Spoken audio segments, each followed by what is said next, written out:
Three different congressional committees will hold hearings this week on the Benghazi attack. And the woman taking a central role in one of those hearings is Republican Congresswoman Ros-Lehtinen, the chair of the House Foreign Affairs Committee. She joins us now live with more about what she plans to ask about during Thursday's hearing. Of course, this is the only one that's being held as an open hearing. Congresswoman, thank you so much for your time today. No, thank you so much. And we are as bewildered as everyone else with these conflicting timelines about Benghazi. What did the administration know? What did Secretary Clinton know? What did they do about it? Fox has been pointing this out, and the American people have the right to know. 4 Americans died on that terrible day, and what we've learned since then is that there have been conflicting cables, but one thing has been clear. Those people in Benghazi have been asking and have been pleading for more security and more help from day one, and the administration flat out did not provide it, and now they're stonewalling Congress. Secretary Clinton was supposed to appear before our committee on Thursday in an open hearing. We have a classified one on Friday, but we need one in an open way. She's in Australia, so we're in conversations with the Department of State now to see if before November ends, she will make herself available to our committee and answer about state operations and whether they provided or did not provide help in an adequate time to save those lives. How helpful has the State Department been to you thus far in your request for information?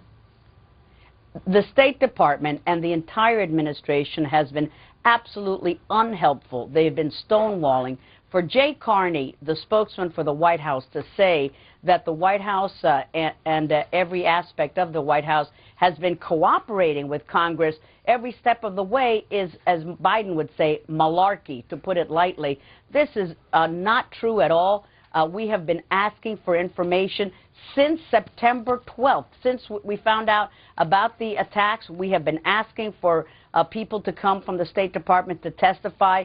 If the Secretary was not going to make herself available, we would take anyone who would be willing to come in an open hearing. And once again, all they offer us are these classified briefings, but the American people have the right to know whether we are protecting our personnel abroad or whether we're just turning a blind eye because it's not convenient for us to admit that we're still under attack from terrorist elements like Al-Qaeda and other radicals. Remember that the consulate had said 1 month before their attack, we are surrounded by, we've got 10 Islamic training camps of fanatics around us. How were they expected to keep this coordinated attack from happening and repel these terrorists? This is shameful, and the administration is stonewalling.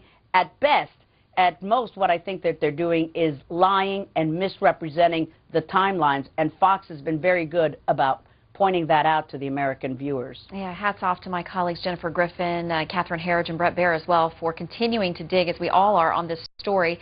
What do you make of General Petraeus' resignation, the timing of it, as he was due to be at some of these briefings and hearings this week? Well, first of all, General Petraeus is a hero. He's an American living legend. I'm sorry for what has happened and what I know is just a private matter, and I hope that everything works out well for him. He made a pivotal appearance before our House Foreign Affairs Committee when the Iraq War was just slipping between our fingers. He was there, and he boosted morale, and he led us once again through a successful mission. And remember, Code Pink put that full-page ad saying, "A general betrayal." What a terrible thing. This general is a hero.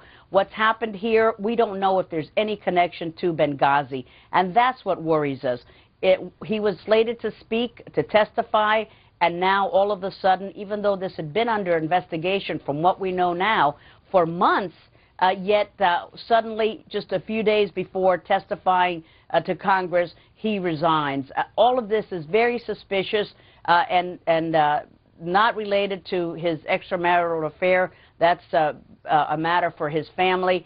But he is a hero. But we are all very suspicious about why people in key positions were not told about this investigation and why he is not going to be making himself available to testify before this committee on Benghazi. And that is what alarms us.